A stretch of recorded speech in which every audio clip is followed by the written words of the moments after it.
Petrol, diesel और CNG के बाद अब बारी है हाइड्रोजन गैस की। हाइड्रोजन जिसे एक्सपर्ट्स फ्यूचर की क्लीन एनर्जी का नाम देते हैं और इस हाइड्रोजन फ्यूल को लेकर भारत भी किसी से कम नहीं है। अगर आप नहीं जानते तो बता दें कि भारत में रिन्यूएबल एनर्जी से ग्रीन हाइड्रोजन प्रोड्यूस करने के लिए ऑलरेडी $2.3 बिलियन का प्लान अनाउंस हो चुका है, जिसके साथ भारत 2070 तक जीरो कार्बन एमिशन का गोल अचीव कर दुनिया का तीसरा largest emitter of green house gases बन जाएगा। इसके अलावा भारत क्लाइमेट गोल्स को पूरा करने के लिए सोलर एनर्जी जैसे रिन्यूएबल एनर्जीज का तेजी से विस्तार कर रहा है और ये केवल तभी हो सकता है अगर भारत की अगले 2 दशक तक एनर्जी नीड्स की डिमांड तेजी से ना बढ़े तो। उसी के परिणाम स्वरूप अब भारत हाइड्रोजन क्लीन एनर्जी को इम्पोर्टेंस दे रहा है और इसके साथ प्राइवेट कंपनीज भी इसी नई एनर्जी के सेक्टर में दूसरे देशों से मिलकर कुछ बड़ा प्लान कर रही हैं। नमस्कार दोस्तों, आज की बड़ी खबर है कि Reliance Industries planning major investment in Australia's energy sector, यानी कि रिलायंस इंडस्ट्रीज ऑस्ट्रेलिया के एनर्जी सेक्टर में एक बड़ा इन्वेस्टमेंट करने जा रही है।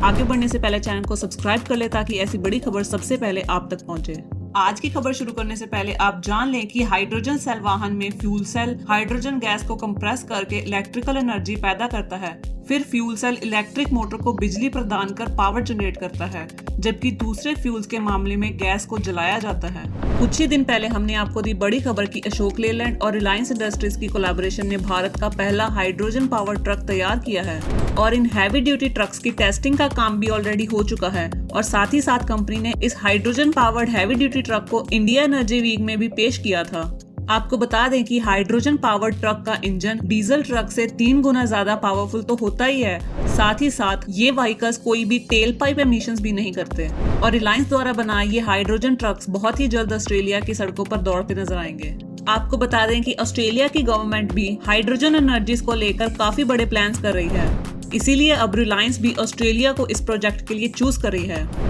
रिलायंस कंपनी अब ग्रीन हाइड्रोजन और अमोनिया प्लांट वेस्टर्न ऑस्ट्रेलिया में सेटअप करने का प्लान कर रही है और इसके लिए रिलायंस ने ऑलरेडी हायरिंग भी शुरू कर दी है। आपको बता दें कि स्टील, सीमेंट और ऑयल रिफाइनिंग जैसी बड़ी इंडस्ट्रीज में जहां दूसरे रिन्यूएबल सोर्सेज जैसे कि सोलर और विंड एनर्जी काम नहीं आ सकते, वहां ग्रीन हाइड्रोजन क्लीन एनर्जी के रूप में एक बहुत ही अच्छा विकल्प है। और वेस्टर्न ऑस्ट्रेलिया में जहां नया प्लांट सेटअप का प्लान बन रहा है, उसकी गवर्नमेंट का टारगेट है कि 2030 तक हाइड्रोजन $2 पर केजी के हिसाब से बिकने लगेगी और साथ ही वहां 10 साल में 100 गीगावाट और 2040 तक 200 गीगावाट की हाइड्रोजन रिन्यूएबल एनर्जी प्रोड्यूस करने का प्लान है, जिसके लिए और भी बहुत सारी कंपनीज एक्टिवली प्रोजेक्ट्स में जुड़ने लगी हैं। और खुशी की बात तो ये है कि ऐसी विदेशी आधुनिक तकनीक और प्लान्स में अब भारत भी अपनी साझेदारी निभा रहा है। जापान के जाने माने कार मैन्युफैक्चरर टोयोटा की मिराई हाइड्रोजन फ्यूल्ड इंजन से सड़कों पर भागती है। एंड्योरेंस कार रेस 2023 में भी Toyota liquid hydrogen car entry का प्लान कर रहा है,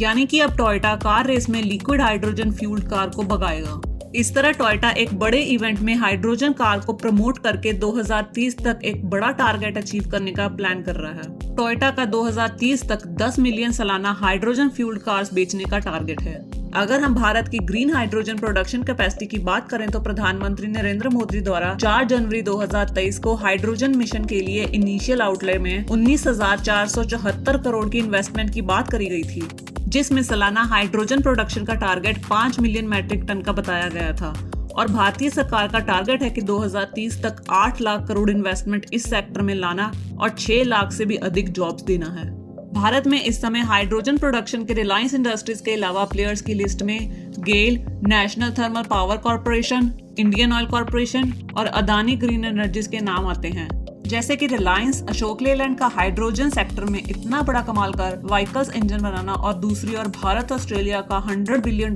बिलेटरल ट्रेड की अनाउंसमेंट करना, ये दोनों न्यूज इंडिया ऑस्ट्रेलिया रिलेशनशिप और दोनों देशों के इकोनॉमिक स्ट्रक्चर के लिए बहुत अच्छी खबर है। भारत के ऑस्ट्रेलिया से रिलेशन और रिलायंस और अशोक लेलैंड द्वारा इंटरनेशनल हाइड्रोजन सेक्टर में धमाकेदार एंट्री पर आपका क्या विचार है? हमारे साथ अपने विचार जरूर साझे करें और कमेंट सेक्शन में लिखें और वीडियो अच्छी लगी हो तो लाइक जरूर कर दें। जय हिंद, धन्यवाद।